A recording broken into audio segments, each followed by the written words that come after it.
티키타카 이슈 크림. 바쁘디 바쁜 현대사회 10분간의 쓸모있는 수다 스브스 프리미엄 팟캐스트 티키타카 이슈 크림 코너입니다. 저는 선희 기자고요. 정은 기자 나와 있습니다. 안녕하세요. 자, 오늘은 어떤 주제가 준비되어 있나요? 네, 새해 전해진 충격적 소식이었습니다. 이재명 민주당 대표가 부산에서 일정을 소화하던 중 60대 남성에게 흉기 피습을 당했습니다. 뉴스 먼저 듣고 오시죠. 신년 벽두부터 이재명 민주당 대표의 피습 소식이 큰 충격을 주고 있습니다. 이재명 대표는 오늘 오전에 부산 가덕도 신공항 부지에서 공격을 받아서 현재 병원에서 치료를 받고 있습니다. 자, 이재명 대표 건강 상태는 어떤가요? 네, 생명의 지장은 없는 상태인 것으로 알려졌습니다. 부산대병원에서 서울대병원으로 헬기를 타고 긴급 이송돼서 수술을 받게 됐고요. 흉기로 피습을 당한 부위가 목 부위여서 네. 자칫 생명을 위협할 수 있는 절체절명의 상황이었거든요. 네. 민주당 측 관계자는 이재명 대표의 경정맥 손상이 의심되는 상황이라면서 추가 출혈도 우려되는 상황이다 이렇게 설명을 했습니다. 서울대병원에서 수술을 받고 회복 기간이 다소 필요할 것 같습니다. 자, 그럼 어떻게 된 건지 당시 상황이 좀 궁금해요. 네, 이 대표가 부산 가덕도 신공항 부지 현장 방문에 나섰던 때였습니다. 이재명 대표가 모두 발언을 마치고 일정을 마무리하면서 차량으로 이동하던 중에 이 파란색 왕관을 쓰고 지지자인 것처럼 위장한 67세 남성이 갑자기 이 대표를 향해 달려든 건데요. 당시 현장엔 민주당 참모들과 당 관계자를 비롯해서 네. 전재수 의원, 천준호 의원도 있었고요. 당연히 지지자들도 여럿 모였습니다. 한 지지자가 현장 상황을 유튜브로 생중계하던 중에 사건이 발생했는데 피습 남성이 이재명 대표를 향해서 흉기로 공격하는 모습이 고스란히 담기기도 했습니다. 저도 영상을 봤는데 정말 깜짝 놀랐어요. 저도 전상을 봤는데 진짜 헉소리가 나더라고요. 이게 전혀 예상하지 못한 상황에서 말 그대로 그냥 흉기 피습이 일어난 것 같았어요. 네, 이재명 대표는 워낙 현장 행보를 자주 하고 있고 네. 또 그때마다 지지자들을 이제 구름처럼 몰고 다녔기 때문에 이 사람들 가운데 피습범이 있을 줄은 상상조차 아마 못했을 겁니다. 네. 그리고 정말 순식간에 일어난 일이기도 했고요. 그럼 이 흉기 피습 당시에 목격자들은 뭐라고 이야기를 하나요? 이 파란색 왕관을 쓰고 이제 이재명 대표 지지자인 것처럼 그쵸? 다가갔다고 했잖아요. 네. 이제 그러면서 대표님 사인해달라 이렇게 웃으면서 접근을 했다고 합니다. 그런데 이제 경찰 조사 결과 주머니 속에 흉기를 숨긴 채로 다가갔던 것으로 조사가 됐습니다. 일단 피의자는 현장에서 바로 붙잡힌 거죠. 네, 피습 직후에 바로 현장 사복 경찰들 또 관계자들에 의해 제압이 됐고요. 경찰에 바로 연행이 됐습니다. 당시 현장엔 41명의 경찰이 배치된 상황이었다고 합니다. 이게 선거 기간이 아니어서 여야 대표에 대한 본격적인 경호나 이런 걸 경찰이 담당하는 때는 아니었는데 어쨌든 이런 사건이 발생을 했고요. 피해자에 대한 혐의는 살인미수로 적용됐습니다.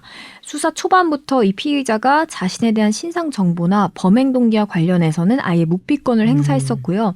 지금 이제 알려진 거는 67세 남성이다.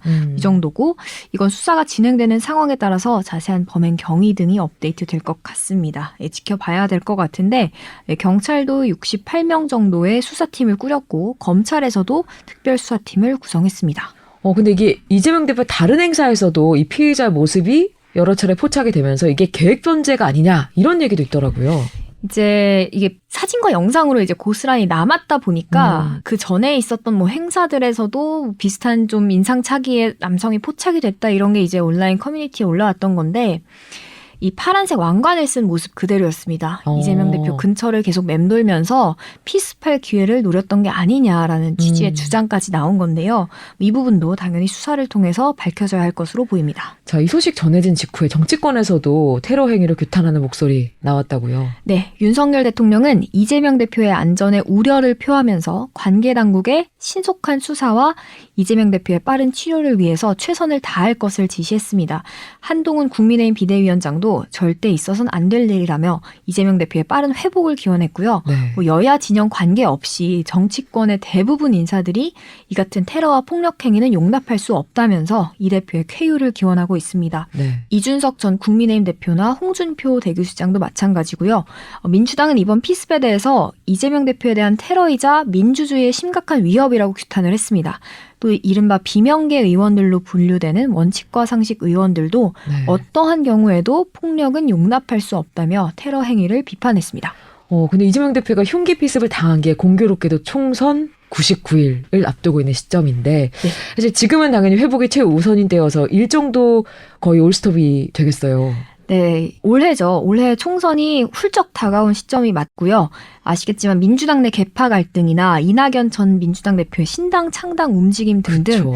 이재명 대표를 둘러싼 안팎의 압박이 더해지던 때였습니다. 네. 피습 직전까지만 해도 원칙과 상식 비명계 의원들은 최후 통첩을 예고하기도 했었고요. 네. 이낙연 전 대표 같은 경우에는 명락회동을 했었지만 사실상 민주당과 결별 수순을 밟으면서 민주계열의 분열이 현실화됐었던 때였고요.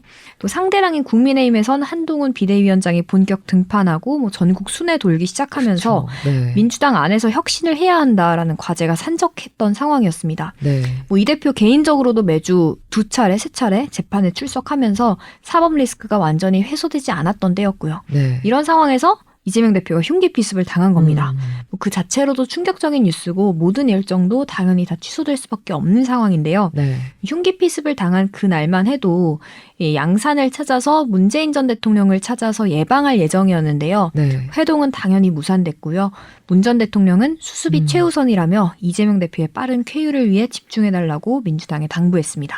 자, 이렇게 정치인들이 거리에서 유세 중에 피습을 당하는 게 처음 있는 일은 아니잖아요. 네, 전국 단위 선거를 앞두고 여야 대표가 피습을 당한 일이 과거에도 있었습니다. 네. 시간이 좀 지났지만 2006년에 당시 한나라당 대표였던 박근혜 전 대통령이 신촌에서 오세훈 서울시장 유세장을 찾았는데 50대 지모 씨가 휘두른 커터칼에 맞아요. 오른쪽 네. 뺨에 자상을 입고 수술을 받았습니다.